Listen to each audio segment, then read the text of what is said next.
बोलो वृंदावन बिहारी लाल की, श्री राधा रमण लाल की, श्री राधा वल्लभ लाल की, श्रीमद् भागवत महापुराण की, श्री सुखदेव जी महाराज की, श्री परीक्षित जी महाराज की, 84 कोस ब्रजमंडल धाम की, गिरिराज धरण की, श्याम सुंदर श्री यमुने महारानी की, सब संतन की, सब भक्तन की, सब विप्रन की, समस्त ब्रजवासिन की, श्री राधा गिरधर लाल की जय जय श्री राधे। नमः पार्वती पतये हर हर महादेव। द्वारिकाधीश की श्री जगन्नाथ महाप्रभु की। परम मंगल में प्रात प्रकलेश्वर अकारण करुणा वरुणालय भक्त वांछा कल्पतरु तड़ितुत विनंदित पीतांबरधारी श्री बालकृष्ण लाल की शब्दमयी वाणीमयी वांगमयी प्रतिमूर्ति हम आप सबके मध्य में विराजमान श्रीमद् भागवत महापुराण को बारंबार प्रणाम। मंच पर विराजमान समस्त विप्रवृंद एवं आज श्री जगन्नाथ मंदिर से पधारे वहाँ के श्री जगन्नाथ जी के सेवाधिकारी जी, हमारे समस्त गंधर्वजन और आप सभी अलवर वासी प्रेमी भाई बंधु मातृशक्ति समस्त वैष्णव भक्त वृंदों को जय श्री कृष्ण। श्री कृष्ण नेक जोर से बोलो जय श्री कृष्ण। जय श्री कृष्ण। जय सिया राम। जय सिया राम। जय श्रीमन नारायण। जय श्रीमन नारायण। जय जय श्री राधे। जय जय श्री राधे।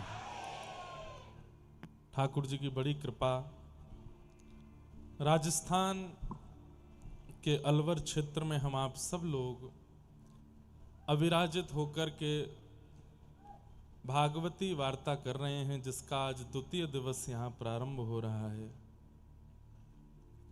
पहली बार ठाकुर जी की कृपा से अलवर में कथा सुनाने के लिए आने का अवसर मिला है, परंतु अलवर की जो सुंदरता है हमें नहीं पता था इतना सुंदर है अलवर।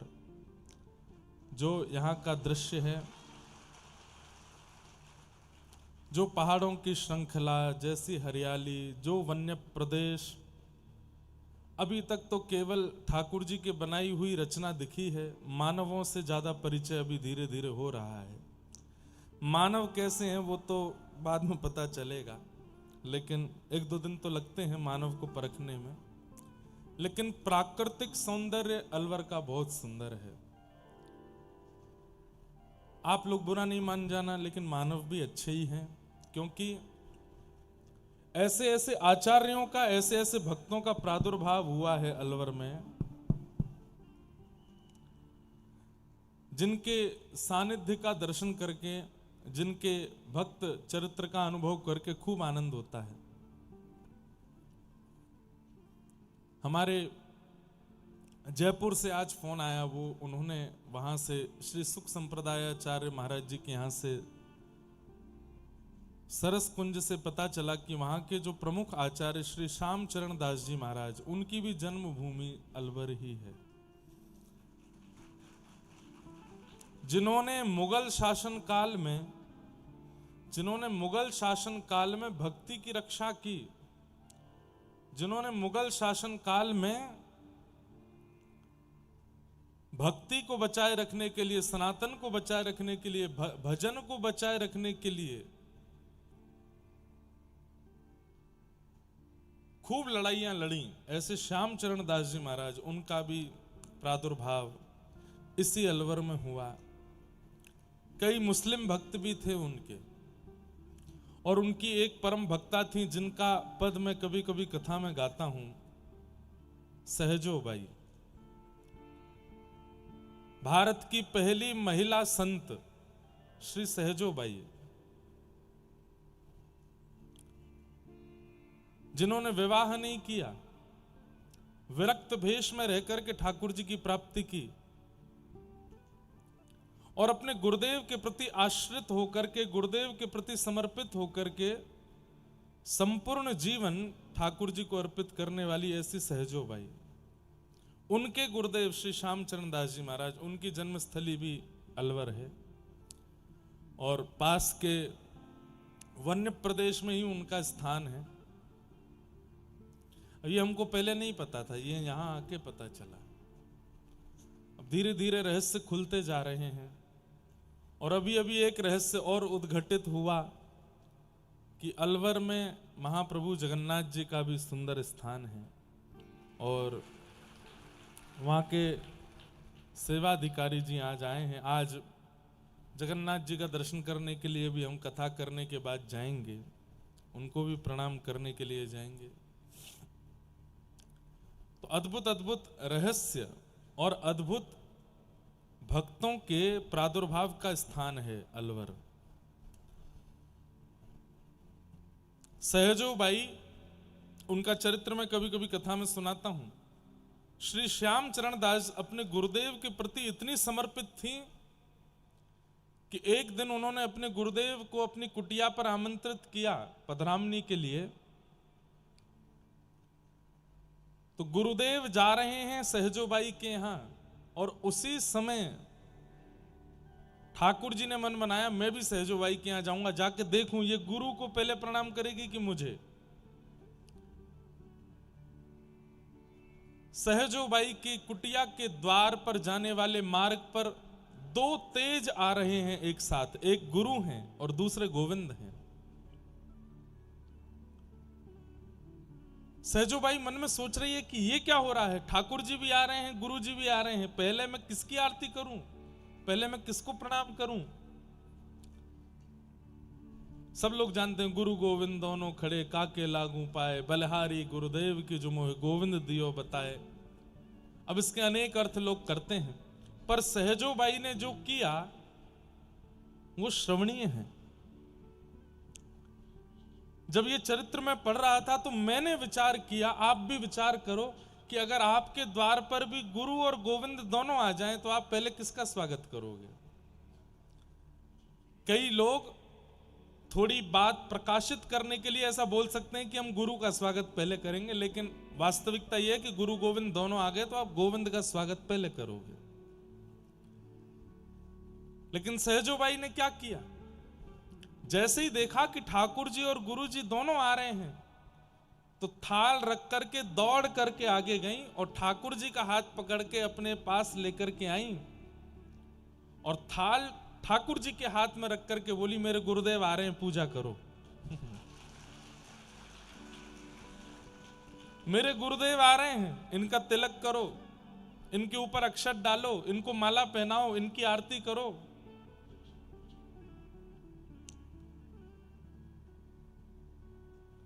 ठाकुर जी कहने लगे सहजो, मैं भगवान हूं, मैं परमात्मा हूं और परमात्मा तेरे द्वार पर खड़ा है, तू परमात्मा से अपने गुरु की पूजा करा रही है। गुरु परमात्मा से बड़ा हो गया। सहजोबाई कहती है नहीं, गुरु परमात्मा से बड़ा नहीं है, लेकिन गुरु और परमात्मा की अपनी अपनी स्थिति है। मेरी स्थिति में परमात्मा ने जो कृपा की उससे कई अधिक कृपा मेरे गुरु ने मुझ पर करी है। ठाकुर जी बोले ऐसा क्या किया गुरु ने, ये जीवन मेरी वजह से है, ये श्वास मेरी वजह से है, ये संसार मेरी वजह से है, ये शरीर मेरी वजह से है, ये बुद्धि, ये आत्मा, ये सब कुछ मेरी कृपा से तुझे मिला है और तू अब भी गुरु को भज रही है। सहजोबाई कहती हैं, बहुत ध्यान से सुनिएगा,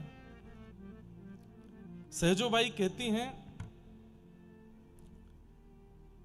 आपने जीवन दिया ठाकुर जी, आपने जन्म दिया, आपने शरीर दिया, आपने संसार दिया, आपने श्वास दी, आपने आंख दी, नाक दी, कान दिए, हाथ दिए, पैर दिए, पर इन सब से अपने जीवन को सफल कैसे बनाया जाए ये आपने नहीं बताया, ये गुरु ने बताया। आपने ताली बाद में बजाना, पहले सुनो। कई स्कूल के बच्चे ऐसे होते हैं, हमारे स्कूल में भी एक हमारा मित्र था, जैसे टीचर क्वेश्चन करते हैं ना, हाँ भाई इसका उत्तर कौन देगा, तो सबसे पहले हाथ ऊपर कर लेता, इतनी जोर से हाथ ऊपर, सर सर मैं। तो टीचर को लगता है इसको सब पता है, इससे नहीं पूछूंगा, और दूसरे से पूछते। लेकिन धीरे धीरे ये उसकी आदत बन गई, और ऐसी आदत बन गई जो उसको पता नहीं होता था उसमें भी हाथ उठाता था कि भाई मुझसे पूछेंगे नहीं। एक दिन सर बोले तू बहुत हाथ उठाता, तू ही बता। जैसे ही खड़ा हुआ तो कुछ नहीं बोल पाया, खूब पिटाई हुई उसके। उससे पूछा तू क्यों हाथ खड़ा करता है? बोले मैं रोज हाथ खड़ा करता हूं, तो आपको ये पता लग गया है कि मैं पढ़ा लिखा हूं, इसलिए आप मुझसे पूछते नहीं हो, इसलिए मैं रोज ही हाथ खड़ा करता हूं। तो ये बात बात पर ताली बजाने वाले भी ऐसे ही हैं,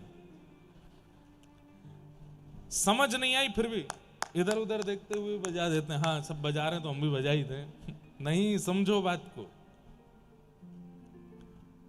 सहजो बाई क्या कह रही हैं? ठाकुर जी आपने नेत्र दिए, पर इन नेत्रों से व्यसन भी दिखाई देता है, भोग भी दिखाई देता है, और दर्शन भी होता है। व्यसन देखना चाहिए कि ठाकुर जी को देखना चाहिए, ये आपने नहीं बताया, ये गुरुदेव ने बताया। इन कानों से भद्दे गीत भी सुने जाते हैं और कथा भी सुनी जाती है, पर कथा ही सुननी चाहिए, ये गुरुदेव ने बताया। इस जीव से मांस भी खाया जाता है, मदिरा भी पी जाती है और प्रसाद भी पाया जाता है, पर प्रसाद ही पाना चाहिए, ये गुरुदेव ने बताया।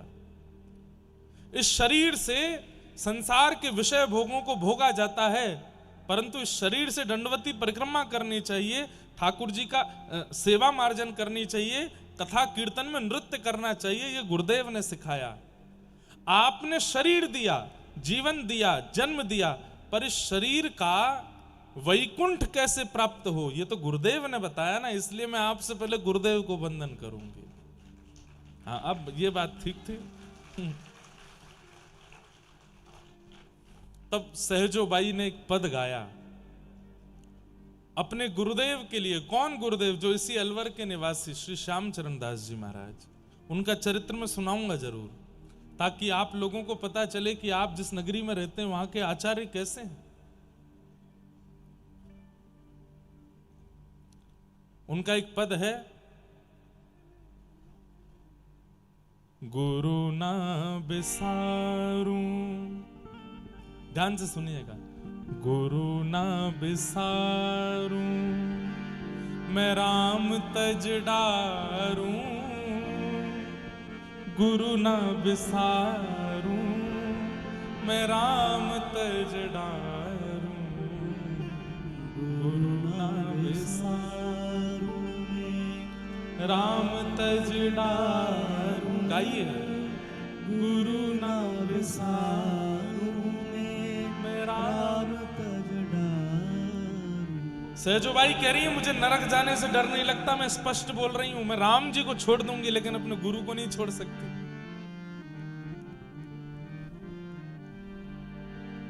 गुरु ना बिसारूं मैं राम तज डारूं, गुरु ना बिसारूं मैं राम तज डारूं, गुरु ना बिसारूं मैं राम तज डारूं, गुरु ना बिसारूं मैं राम तज डारूं। हरि ने जन्म दियो जग माही, हरि ने जन्म दियो जग माही। कितनी अच्छी आवाज है आप लोगों की, क्यों नहीं गाते? गाया कीजिए।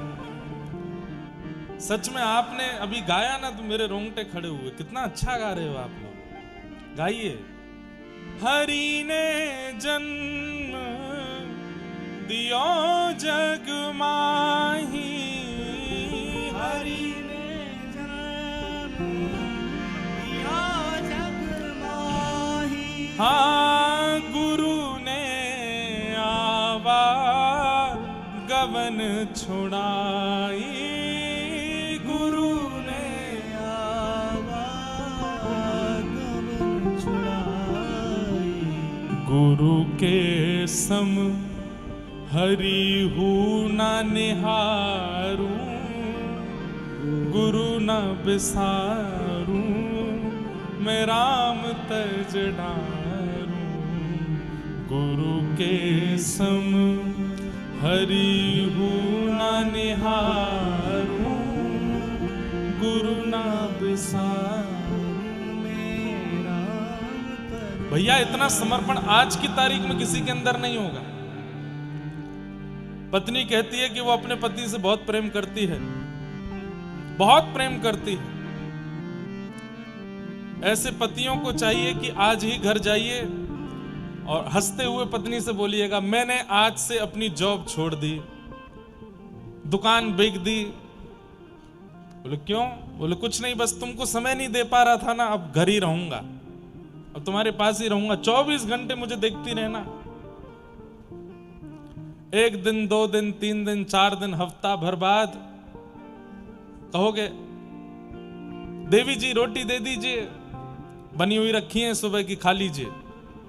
अरे क्यों? आप तो रोज नहीं बनाती हो। अब काम नहीं करोगे, धंधा नहीं करोगे तो क्या फिर यहाँ आटा खत्म होता जा रहा है, धन पैसे का कोई जुगाड़ नहीं है, और आ जाते हो पूरे दिन खाते रहते हो, लंबोदर होते जा रहे हो, पड़े रहते हो पूरे दिन बिस्तर पर, करते धरते कुछ हो नहीं हो। अब सन ठंडी ही खा लो। अच्छा ठंडी रोटी तो खा लेंगे, सब्जी नहीं बनी, छिलके वाली दाल है, उसी से ही पेट भरो। ये बात हम पत्नियां सोच सकती हैं, पति भी सोच सकते हैं, बच्चे भी सोच सकते हैं, संबंधी सब सोच सकते हैं कि ऐसा नहीं होगा कभी, हो जाता है, होता है।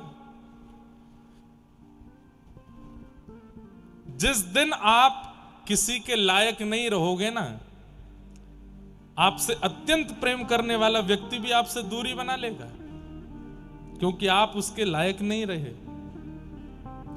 जिस दिन ये सुंदरता जाने लगेगी, जिस दिन ये शरीर जर्जर होने लगेगा, जिस दिन कमाई करके नहीं दे पाओगे, जिस दिन उनकी इच्छाएं पूर्ति नहीं कर पाओगे, सुर नर मुनि जन की यह रीति, स्वार्थ लाग करहीं सब प्रीति, जिस दिन उनका स्वार्थ खत्म हुआ, आप छोड़ दिए जाओगे। समर्पण नाम की वस्तु, विश्वास नाम की वस्तु संसार में अब बची नहीं है। लेकिन ऐसी स्थिति में सहजोबाई कह रही है, मैं हरि को छोड़ सकती हूं पर अपने गुरु को नहीं। हरि ने 5 चोर दिए माही, हरि ने 5 चोर दिए माही, हरि ने 5 चोर दिए माही, हरि ने 5 चोर दिए माही। कौन से 5 चोर हैं? पहली चोर आंख, दूसरी चोर नाक, तीसरी चोर जीभ, चौथी चोर कान और 5वीं चोर त्वचा। ये 5 चोर हैं। आंखें रूप चुराती हैं, नाक सुगंधी चुराती है, जीभ, अरे महाराज जलेबी खरीदी नहीं हो लेकिन बनती हुई देख लो तो अपने आप स्वाद आ जाता है जीभ में। कितनी बड़ी चोर है। लूली बाई, इसका मैंने नाम रखा है लूली बाई। क्या नाम है? एक भी हड्डी नहीं है लेकिन आपकी सारी हड्डी तोड़वा सकती है। एक भी हड्डी नहीं है इसमें, लेकिन इसमें पूरी सामर्थ्य है, आपके सिर से लेके पैर तक सब एक बराबर करवा सकती है ये, बस इसकी बिगड़ने की देरी है। ये 5 चोर हैं, और 5 नहीं है 10 चोर हैं हमारे शरीर में। 5 ज्ञानेंद्रिय, 5 कर्मेंद्रिय। कौन कौन सी? 5 ज्ञानेंद्रियां हैं, आंख, नाक, जीभ, कान और त्वचा। और 5 कर्मेंद्रियां कौन कौन सी हैं? हाथ, पैर, मुख और 2 गुप्त इंद्रिय, मलमूत्र आदि परित्याग करने वाली। ये 10 चोर हैं हमारे शरीर में। सहजोबाई कह रही हैं, हरि ने 5 चोर दिए साथा, हरि ने 5 चोर दिए साथा। गुरु ने किए अनाथ सना था, गुरु ने किए अनाथ सना। अरे ठाकुर जी, आपने तो केवल पंच इंद्रियां दे दी, आंख, नाक, जीव, कान, त्वचा, हाथ, पैर, मुख सब दे दिया, लेकिन इन 10 को सही दिशा दी तो गुरुदेव ने, आपने नहीं दी थी। गुरु ना बिसारू मैं राम तज डारू, गुरु ना बिसारू मैं राम तज डारू, गुरु ना बिसारू मैं राम तज डारू, गुरु ना बिसारू मैं और राम तज डारू। और क्या किया गुरु ने? हरि ने कुटुंब जाल में गेरो, हरि ने कुटुंब जाल में गेरो। आप लोग इस भाव को सुनकर के ये मत कहना कि मैं ठाकुर जी के पीछे पड़ गया हूं क्या। ना ना ना, मैं सहजोबाई की केवल समर्पणता दिखा रहा हूं गुरु के प्रति। सहजोबाई कह रही है मुझे कुटुंब जाल में आपने गेड़ दिया। कुटुंब जाल कैसा है? माता पिता भाई बहन, यहां तक कोई बात नहीं है। उसके बाद फिर आते हैं उससे भी बड़े कुटुंब वाले, बुआ जी, फूफा जी, चाची जी, चाचा जी, ताऊ जी, ताई जी, और फिर ब्याह होने के बाद में सास जी, ससुर जी, ननद जी, देवर जी, जेठ जी, जेठानी जी। इतना भयंकर कुटुंब जाल। आए दिन कोई ना कोई रूठता ही रहता है। वो रूठ गए क्यों? उनको प्रणाम नहीं किया था। वो रूठ गए क्यों? प्रणाम तो किया पर घुटने तक ही किया था, नीचे झुक के नहीं किया। वो रूठ गए क्यों? बोले बगल वाले को जलेबी गरम दी थी, उसको ठंडी दी थी, इसलिए रूठ गए। वो रूठ गए क्यों? पानी दिया था लेकिन चाय नहीं पूछी थी, इसलिए रूठ गए। बस ऐसा कुटुंब जाल। हे ठाकुर जी, आपने क्या किया? हरि ने कुटुंब जाल में गेरो, हरि ने कुटुंब जाल में। और कैसा कुटुंब है ये? कैसा कुटुंब है ये? किसी एक के भी जाने पर रोना पड़ता है, किसी एक के भी जाने पर 13 दिन तक अशुद्धि रहती है, किसी एक के भी जाने पर हृदय दुखी होता है, विलाप होता है, विरह होता है, परेशानी होती है। लेकिन गुरु ने क्या किया?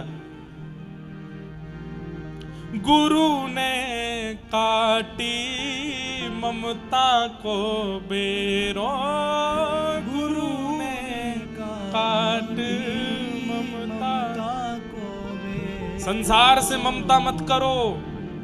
बिन गोपाल को नहीं अपनो। इस संसार में कोई अपना नहीं है। ये किसने बताया? ये गुरुदेव ने समझाया।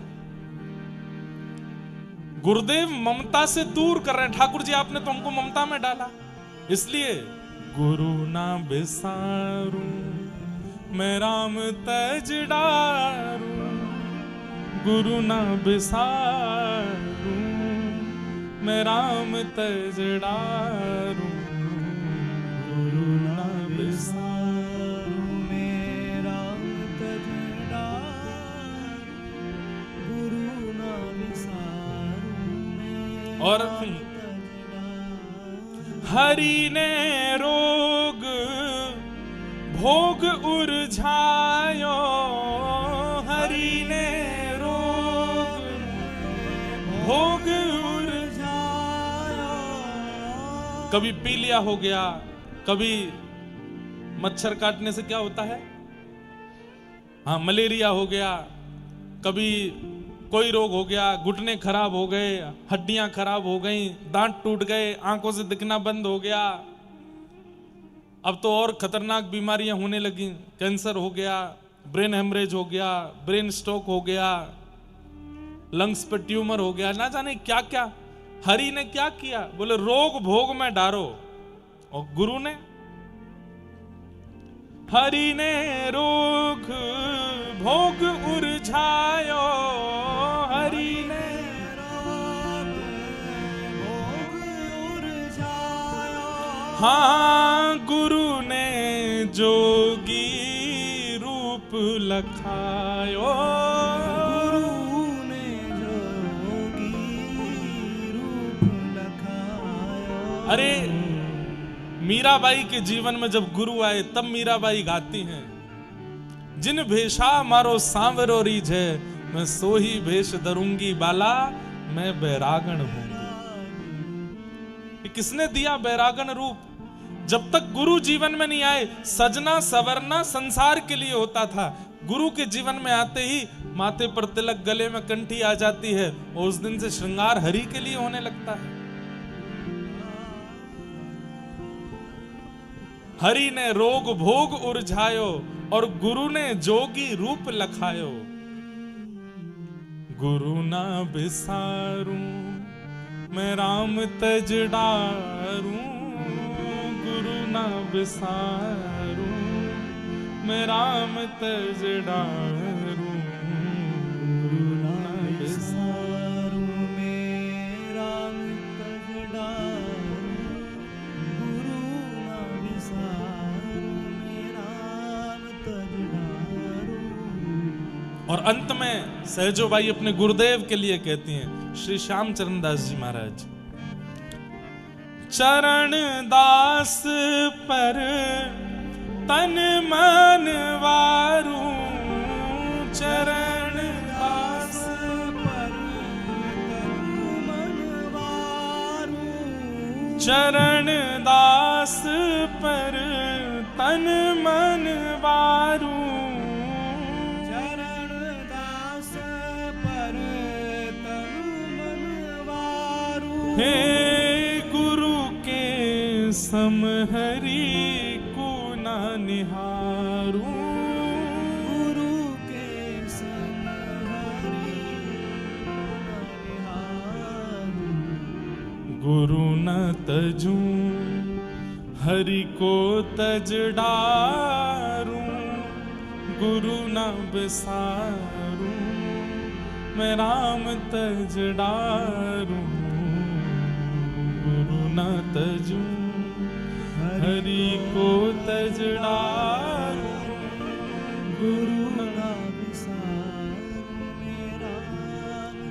और आश्चर्य की बात कि सहजोबाई श्यामचरण दास जी इनके गुरु जी थे, सहजोबाई इनकी शिष्या थी, परंतु शरीर संबंध से दोनों बहन भाई थे। श्यामचरण दास जी इनके बड़े भैया लगते थे दूर के, और सहजोबाई अपने ब्याह के मंडप में बैठी थी, लेकिन बोली कि मैं ब्याह तब रचाऊंगी जब मेरे गुरु श्यामचरण दास आएंगे। और जब वो पूरी लीला में किसी दिन विस्तार से सुनाऊंगा, अभी थोड़ा अध्ययन करना हूं उस पर। तो जब अलवर से वे दिल्ली गए और सहजोबाई मंडप में बैठी थी, बोले आप आशीष देंगे उसके बाद फेरा लूंगी। तब श्यामचरण दास जी ने कहा, इस संसार में और बंधने की क्रिया है, यहां फेरा ले लेगी तो फिर इसमें और बंधना ही पड़ जाएगा, अभी भी समय है, हरि की हो जा। और कुछ ज्ञान उपदेश किए। सहजोबाई उसी समय मंडप से निकल गईं और जीवन भर के लिए फिर विरक्त हो गईं, फिर कहीं नहीं गईं, फिर अपने गुरु की खूब सेवा की। उनका एक पद और है, वो मैं अपने सब श्रोताओं को सुनाता हूं। सहजोबाई कहती हैं, गुरु के प्रति हमारी निष्ठा कैसी होनी चाहिए? बोले गुरु को पिता मत मानो, गुरु को गुरु मत मानो, गुरु को भाई मत मानो, गुरु को परमात्मा भी मत मानो। तो बोले फिर गुरु को क्या माने? हम बालक तुम मात हमारी, हम बालक तुम माई हमारी, हम बालक तुम माई हमारी, हम बालक तुम। गुरु को मां मानो। सहजोबाई कहती हैं, गुरु कौन है? बोले हमारी मैया है। अपने गुरुदेव को देख करके मां स्वरूप मान करके उनको प्रणाम करो। बोले शिष्य की निष्ठा में केवल इतना अंतर चाहिए कि अपने गुरु को जब देखे तब मातृभाव से देखे, मैया के भाव से देखे।